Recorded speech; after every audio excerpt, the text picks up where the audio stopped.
I'm Janet Street Porter and my guest today is British music writer Terry Rawlings.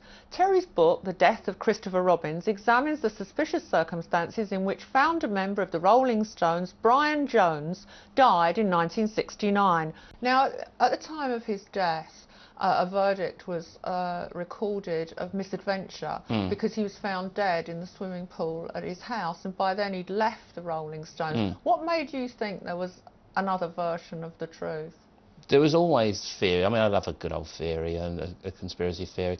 There was always that rumbling around in the 70s about mysterious deaths. Everyone's no matter who it is, there's always a theory. And the more you sort of looked into it, it became quite obvious what happened.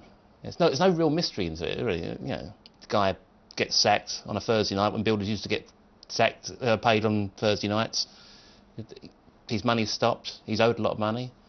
There's jealousy, and So there was a party. There was only a few people there, and I don't think he was intended to be. This wasn't a premeditated thing at all. I think he died as a result of a massive falling out, which happened twice that night, and the result was he died. So it's not misadventure as such, but it's certainly manslaughter, I would say. And how did you find that out? I talked to a lot of people that was around in days, including his bodyguard driver Tom Keylock, who was friends with the builder.